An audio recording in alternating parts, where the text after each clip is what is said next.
You know, niggas gotta get their priorities together. Got their mind on the wrong things, spending their money in the wrong way. Trapaholics, real trap shit. Say you need that car with the rims and a trunk, just like Jim. It's more than life. Yeah. I'm telling you.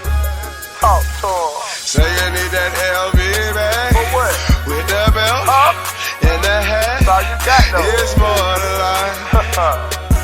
Yeah. Talk to him. Real. Say you wanna turn up at the club, light some bottles, impress them girls.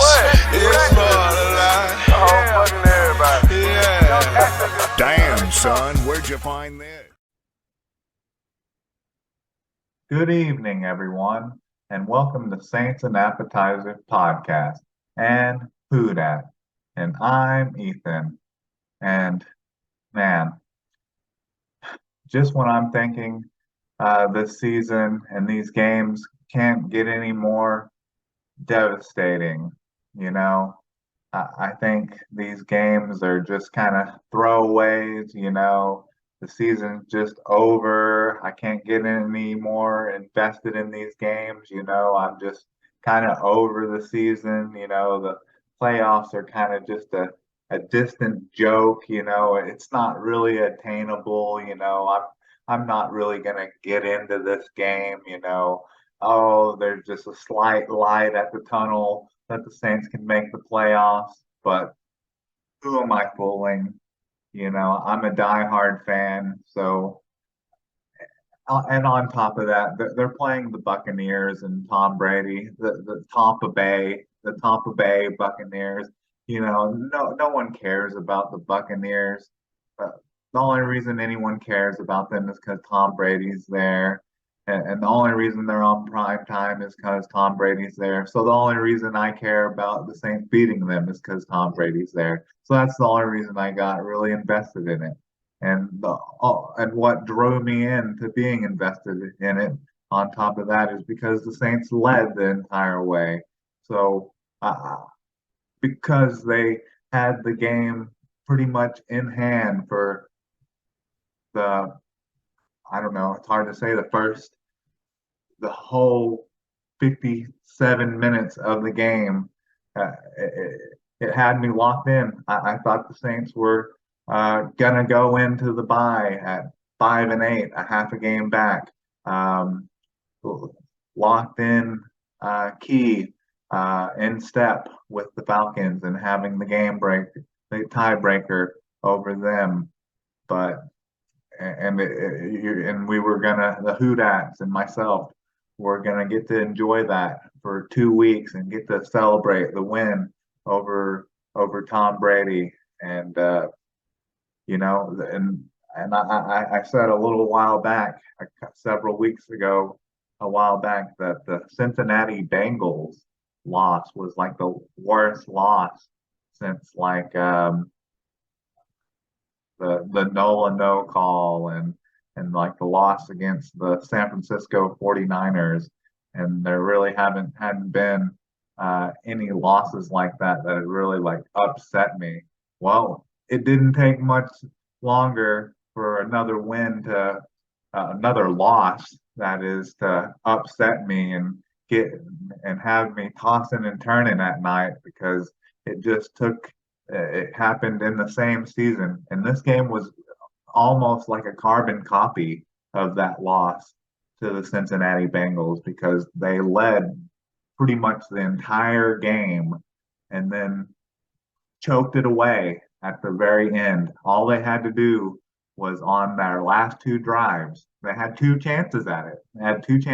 All they had to do was get a first down, and they couldn't do it. And just like against the Cincinnati Bengals on that last drive, they couldn't get a first down. And what do? They go 3 and out and give it back to a red hot Tampa Bay offense, and they choke it away.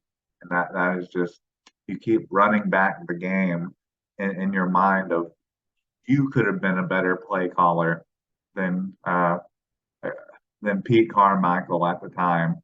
And it's just the foolishness that you've seen at the time. But anyways, I want to get into some of the game breakdown and the game log and some of the player stats and some of my thoughts on what the players did in this game, and I guess maybe talk about our boy Dennis Allen a little bit.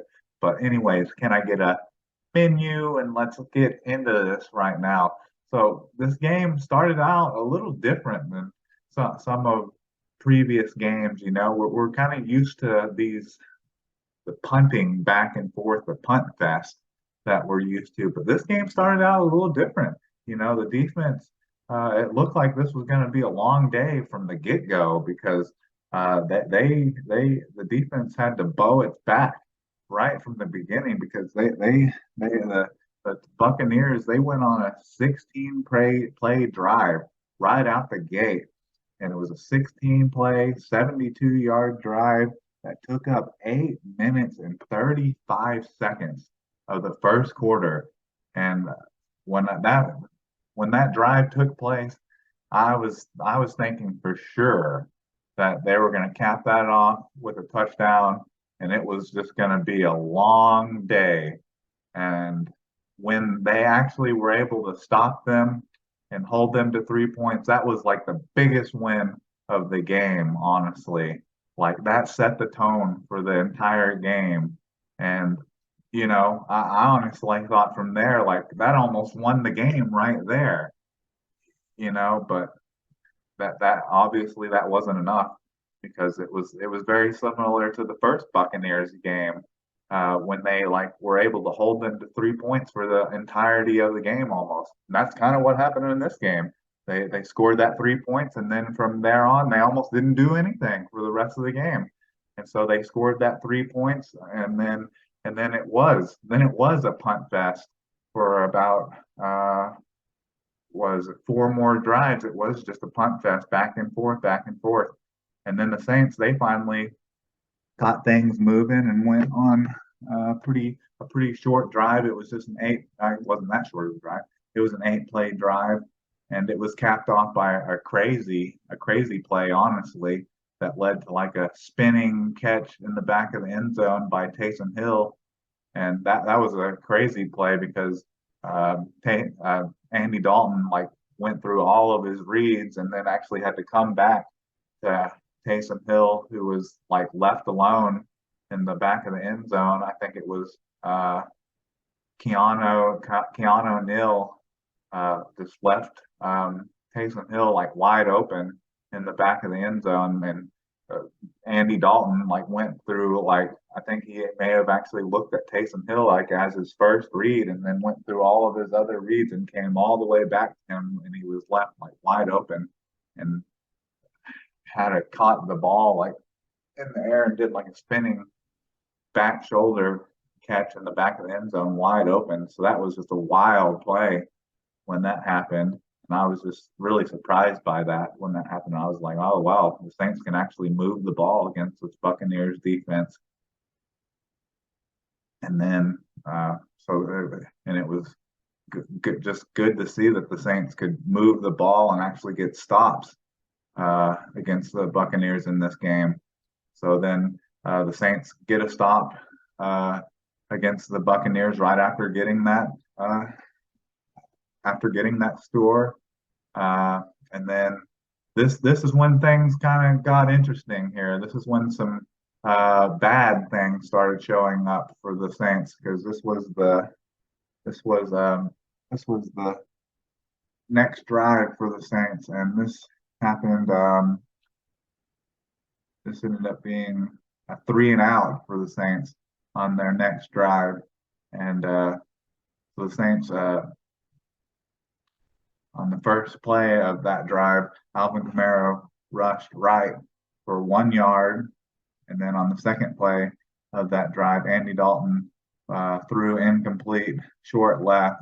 Then this is when things started going south for the Saints. It was a 3rd and 9 at the Tampa Bay's 39. So the Saints had great field position on this drive. So they should have gotten points out of this drive here. They should have at least came away. The score after this drive here should have been at least 10-3. So Andy Dalton passes uh, deep, but it's incomplete right to Chris Olave, and he outright dropped that pass. And there was a ridiculous graphic uh, on that ESPN broadcast on Monday night that said he had 95 targets, and that was his first career drop. And that is a lie. That is straight garbage because if you've been following my podcast, I have called Chris Olave out at least 2 or 3 times for being kind of fragile, kind of frail, and known for dropping passes. I don't know if they've credited DBs more for pass deflections and um, haven't put those as drops on Chris Olave, but Chris Olave drops passes because there had actually been a pass earlier in the game where it was a little high, and it bounced right off Chris Olave's hands earlier in the game, which I would have credited that as a drop. And when that happened, I thought that was going to bounce off Chris Olave's hands for an interception. So I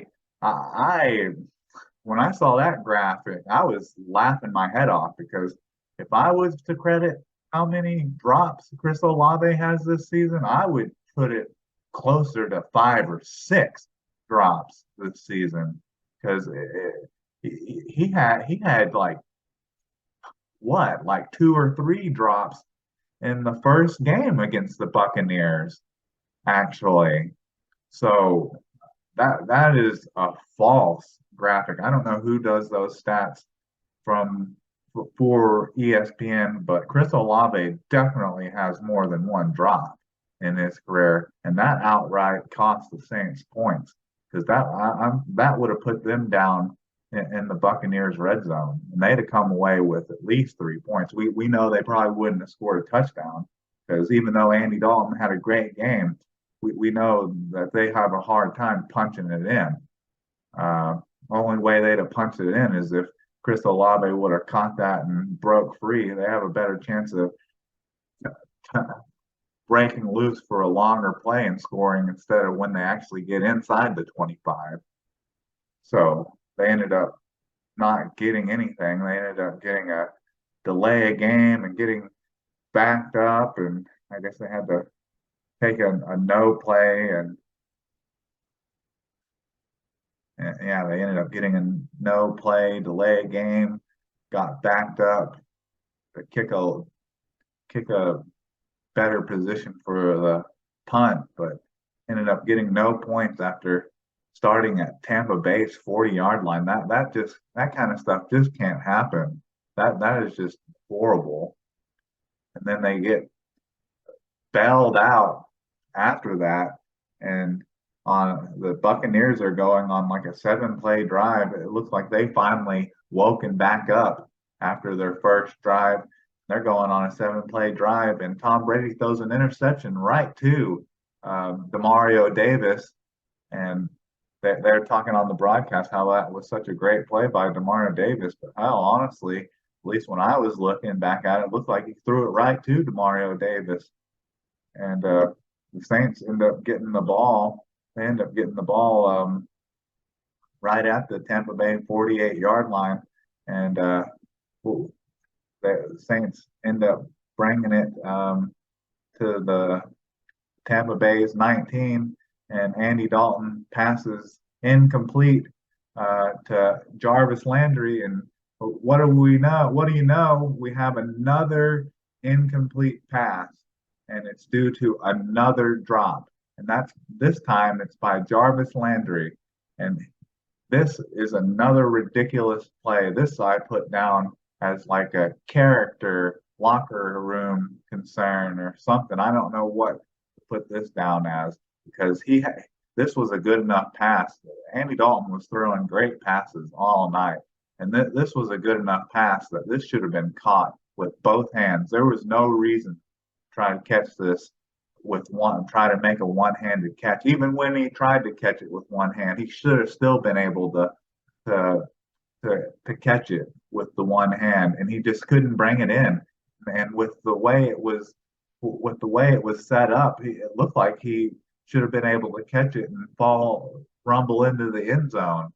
But instead, he just drops it at the goal line, and they end up having to settle for a field goal because of that.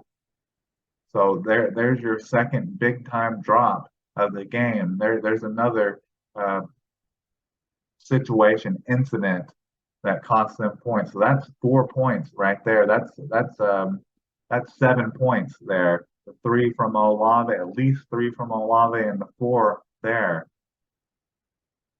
So that's enough to win you the game because of the 17-16 loss. So then that just leads to the end of the half there. And then the Saints get the ball first in the second half and just go 3-and-out. And what do you know? They're rewarded again by a Buccaneers turnover. They're actually winning the turnover game in this game. They're winning the turnover battle. They're winning the penalty and the turnover battle because Donovan Smith was holding all night in this game. Probably one of the reasons the Saints weren't getting as much pressure and weren't actually getting registering actual sacks in this game. So they get a fumble recovery in this game. And that leads to the Saints starting the possession. Didn't get it in plus territory, so they only ended up getting it at the New Orleans 32, but they march it all the way down to the Saints, to the Buccaneers 3-yard line, but they decide to they end up getting a penalty, too many 12 men in the huddle penalty on 3rd and 2, which ends up backing them up, making it a 3rd and 7. And this is coaching right here. You hardly ever see 12 men in the huddle on offense. The only time you hardly ever see 12 men in the huddle is against defense.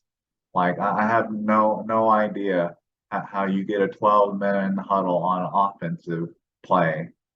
So that just like ruins everything on that play. Like they should have came away with a touchdown on this play, on this drive as well. Like, and then I seen a graphic saying that during Sean Payton's tenure, 16, 17, 10-year tenure, he had never had a 12 men in the huddle penalty on offense against the offense. Like literally, I don't think in my time of watching NFL football I had ever seen an offense get called for that penalty.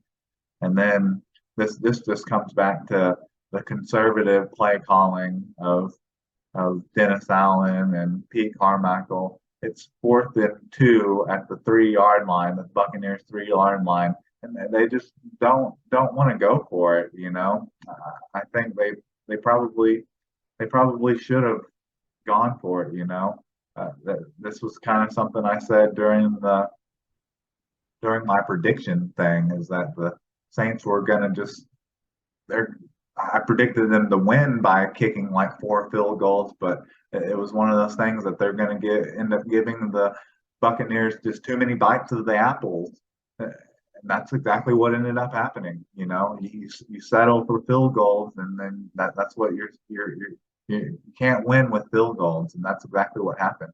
You know, all they had to do was get one more touchdown in this game, and they would have won, and they just didn't do it. And then that's exactly what happened. It ended up coming to bite them.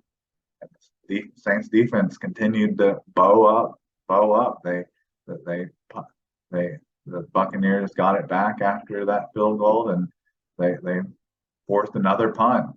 Then the Saints get it back and go on another long drive, a 12-play drive. Milked a lot of clock on this drive. They milked off six. What is that? Six 6 minutes and 51 seconds on this drive.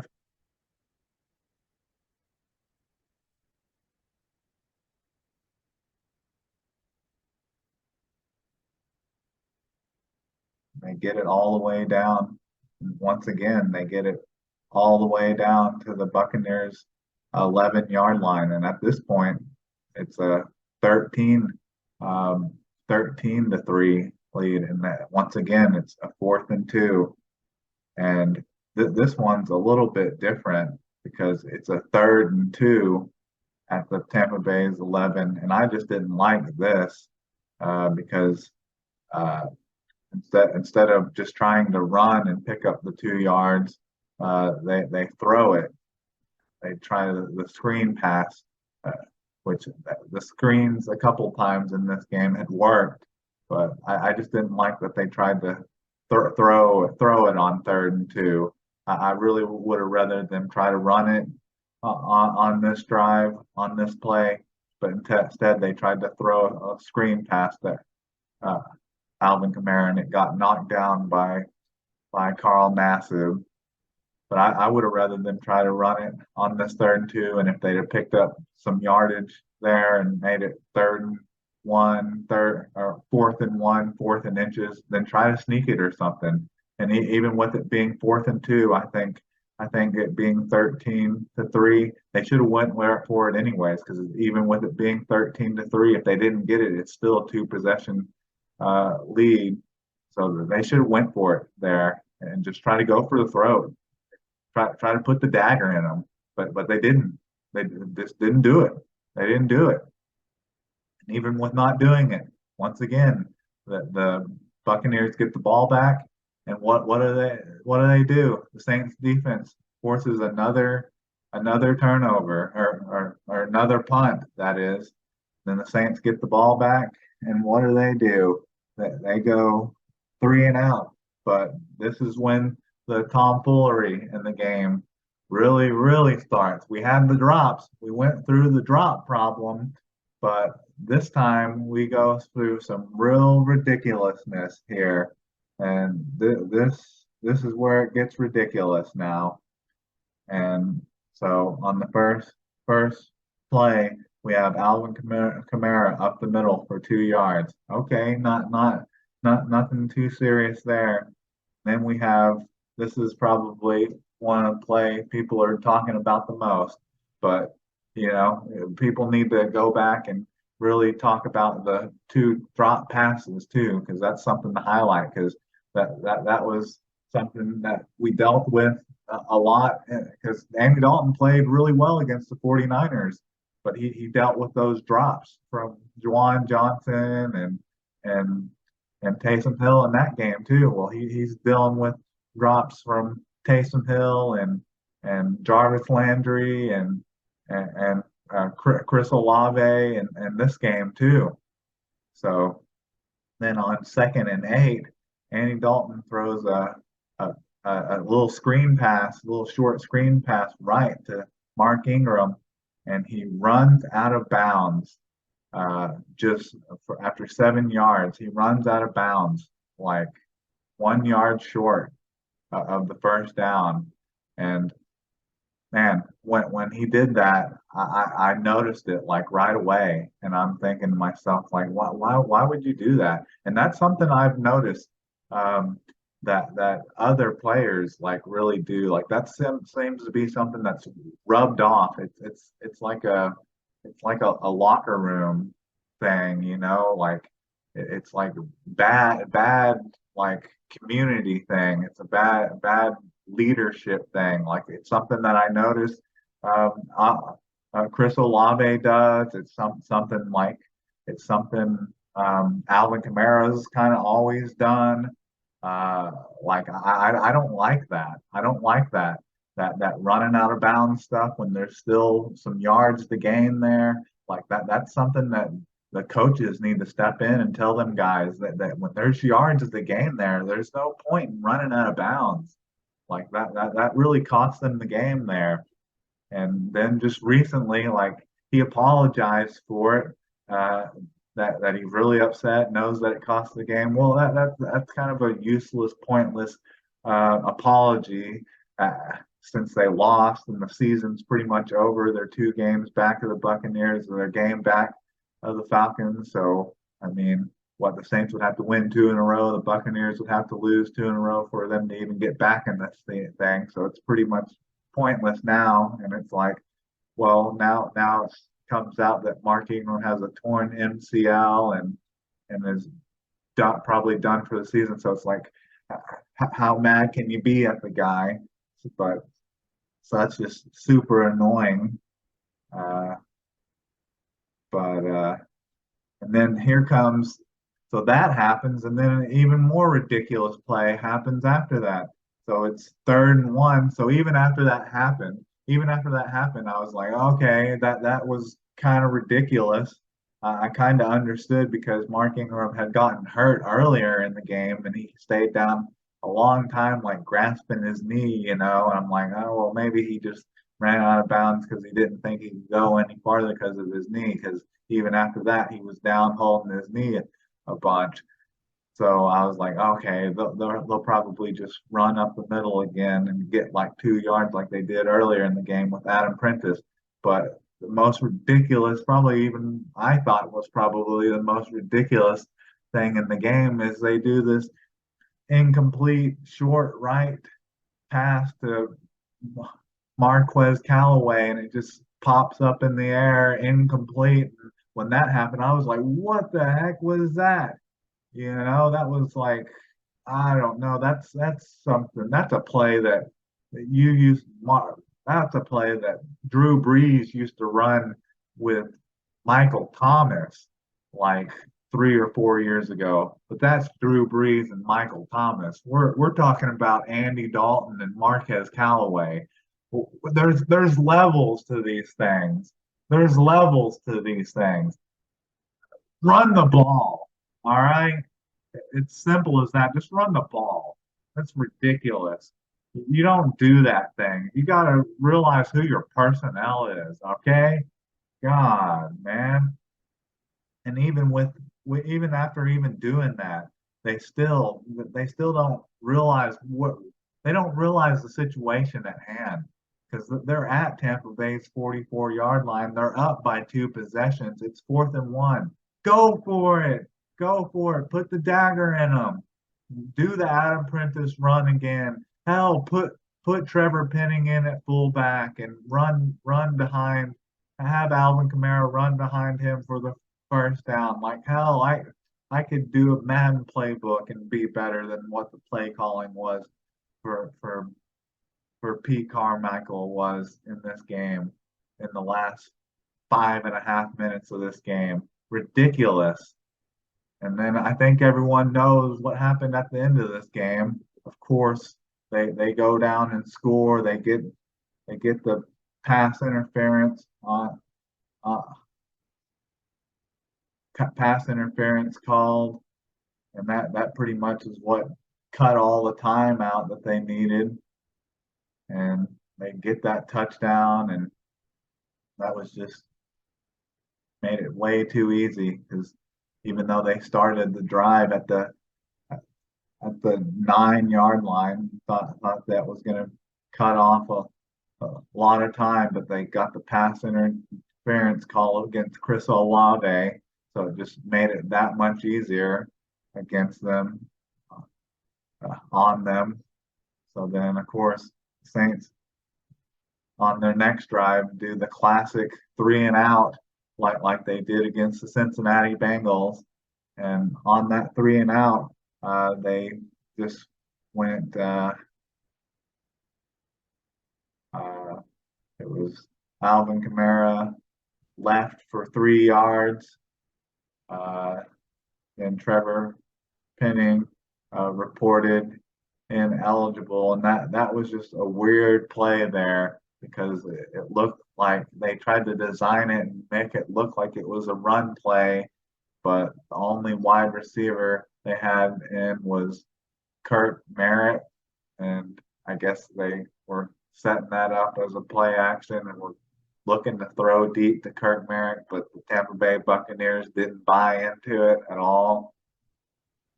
And then, okay, and then uh, Andy Dalton ended up getting sacked.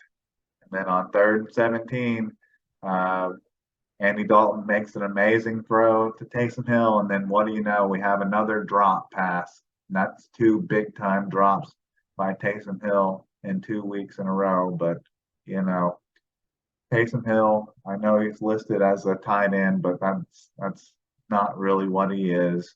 And he did take a big hit right on the ball on that play. And I don't know. This game, it ended up being very similar to how the Buccaneers beat the Rams a couple weeks ago. How the Rams just dominated the Buccaneers on defense pretty much the entire game, and then they just marched down the field on that last drive and was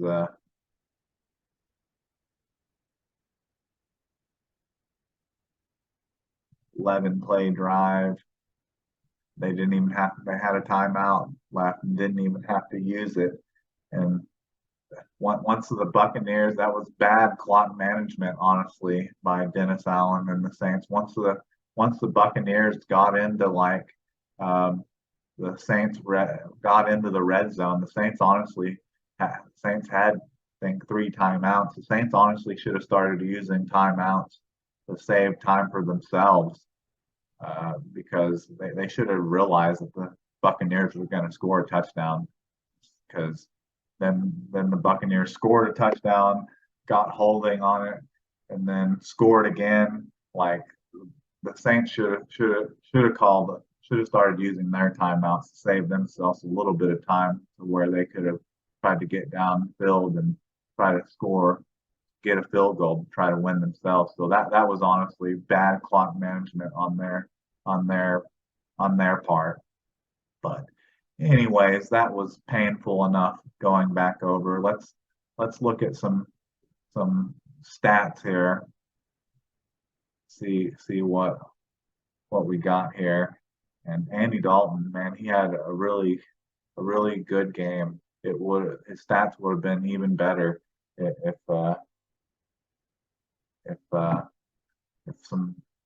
other players could have held onto the ball. So Andy Dalton was 20 for 28, 229 yards for 8.2 average, 1 touchdown. He was sacked 2 times for 18 yards, a 68.5 QBR, 107.6 rating. Like that's a really good QBR, 68.7. Anything close to 70 for a QBR is really good. And Taysom Hill was 1 for 1 for 21 yards, 43.1 QBR, 118.8 quarterback rating. And this is just really indicative of how the Saints kind of games go when they can't run the ball well. That kind of completely relates and exactly in relationship to if they win or not. They couldn't run the ball well at all. So Mark Ingram had 7 carries for 27 yards for a 3.9 average, 0 touchdowns, a long of 7. Alvin Kamara had 12 carries for 26 yards, a 2.2 yard average, long of 5. Taysom Hill had 3 carries for 10 yards, 3.3 average, a long of 6. Adam Prentice had 1 carry for 2 yards. And so, yeah, I mean, Alvin Kamara, he just has not been great the last couple of weeks.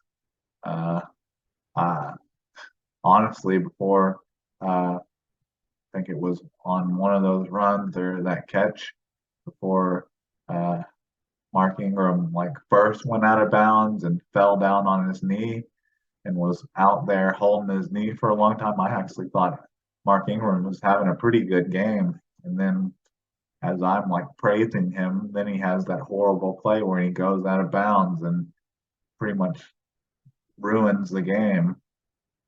But that's what happens when you praise someone or think someone's having a good game and they do something completely boneheaded like that. Then Rashid Shaheed, man, he's Chris Olave better watch out because Rashid Shaheed, that's something Rashid Shaheed doesn't do. He doesn't drop passes. Rashid Shaheed had 4 catches for 75 yards and 18.8 average, 40 long for 4 targets. Chris Olave had four targets for 65 yards, 16.3 average, 0 touchdowns, a 26-yard long on 6 targets. Taysom Hill had 2 receptions for 35 yards, 17.5 average, 1 touchdown, a 30 long, 3 off of 3 targets. Adam Troutman had 2 receptions, 28 yards, 14-yard average, 0 touchdowns, 20 long off of 3 targets.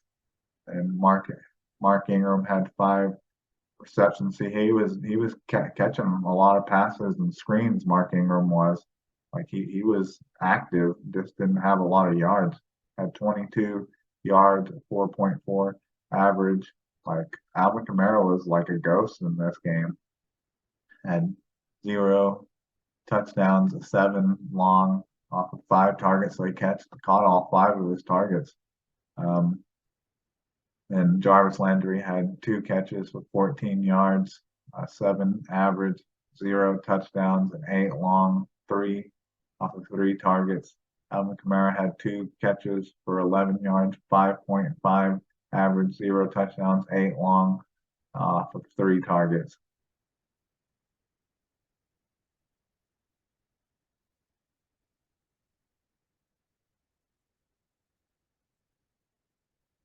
Marcus May had 11 total tackles, 8 solo.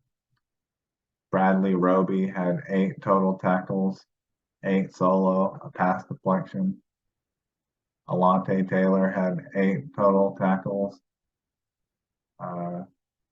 6 solo, a tackle for loss. He had that 1 tackle for loss when he came up and blasted. I'm trying to think if that was Leonard Fournette where he came up and just blasted him. He had a pass deflection.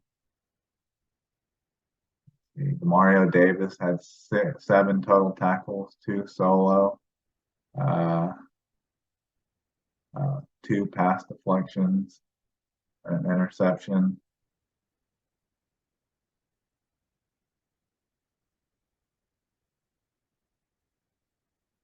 Tano Passanio had 2 total tackles, a half a sack, quarterback hit. Shy Tuttle had 1 total tackle, a half a sack, pass deflection, and a quarterback hit. Marcus Davenport had 2 total tackles, 1 solo, and 2 quarterback hits. Cameron Jordan had 1 total tackle, 1 solo, pass deflection, and forced fumble. So nothing too crazy on the defensive side. Just the 1 sack when they really needed a bit. Man, they could have got 1 sack on those last 2 drives when they were just trying to run out of the clock. That would have been big time.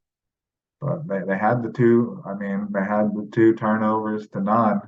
I mean, that really should have been all they needed. I mean, teams that usually win the turnover battle usually win the game, but evidently not in this game. And Rashid Shaheed was really good in this game. He had one kickoff return for 30 yards, one long. That was an impressive kickoff return that took them up to like the 50-yard line. And he had two punt returns that were really impressive. He had two punt returns for 59 yards, 39.5 average. One was for 42 yards. Like he was really good. Rashid Shaheed is a player now.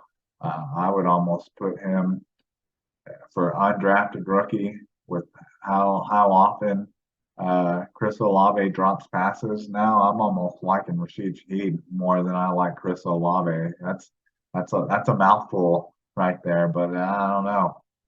I'm almost leaning more to Rashid Shaheed's side than I am Chris Olave. Chris Olave does some stuff that annoys me, honestly. And Blake Gillikin had another good game. Blake Gillikin had a rough start to the season, but he was good in this game once again.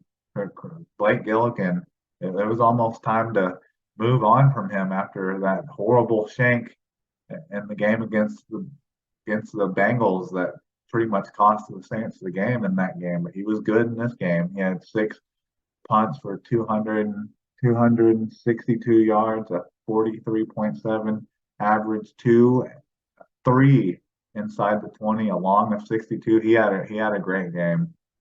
You could maybe say he was the player of the game again. I wouldn't say that. You could say it was Rashid Shaheed or Demario Davis or Cam Jordan for getting those turnovers.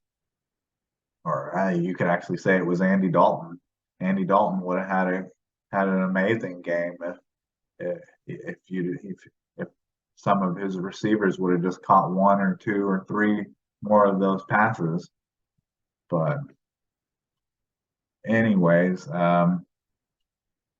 let's see. I guess on to the hot takes. I originally was going to say that Andy Dalton's luck on not throwing interception was going to run out, but he didn't. He arguably had his best game as a Saint. He was on it. He was throwing like amazing passes in this game. Like some of his best throws were the ones that were dropped in this game. Like he was throwing passes in buckets. Those couple passes that he threw, the ones that he threw to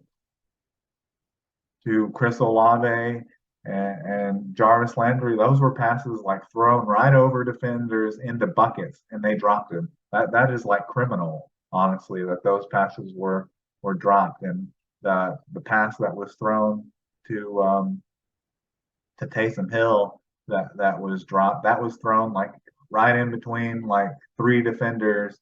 And I know it was depending on what point in time of a game you could say, oh, well, that was a hospital ball. But the moment of the game, you got to think about the moment of the game. Yeah, you're going to take a hit, but that's a game sealing pass. You catch that pass, the game's over. You're able to run out the clock.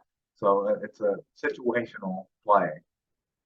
And then the other one, I put stipulations on it because it depended on whether Marshawn Lattimore was going to play. So it was going to be an offsetter, like Andy Dalton's going to throw an interception, but Marshawn Lattimore is going to get an interception. But sadly, Marshawn Lattimore didn't play in this game. And honestly, with how good the Saints defense played for the majority of the game, they didn't really need him. But actually, you probably would have needed him.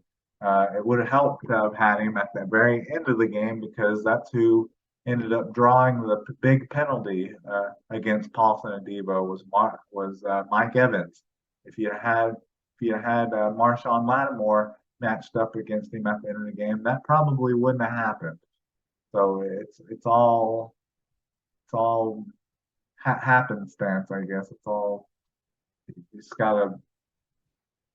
I guess you gotta think about it that doesn't matter now, but it would have been nice to have had him at the time. Uh, but too late for that now. But it would have been nice to have won this game and then have the bye week, the 2 weeks, and then have Marshawn Lattimore for a playoff push afterwards. But doesn't matter now.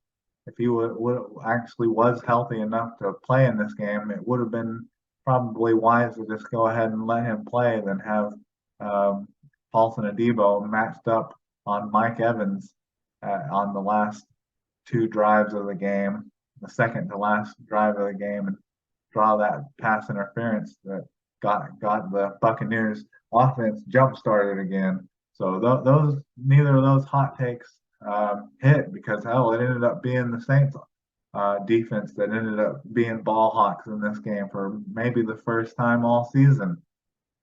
That was the first time the Saints defense had two turnovers in the games since week one when the Saints forced the fumble.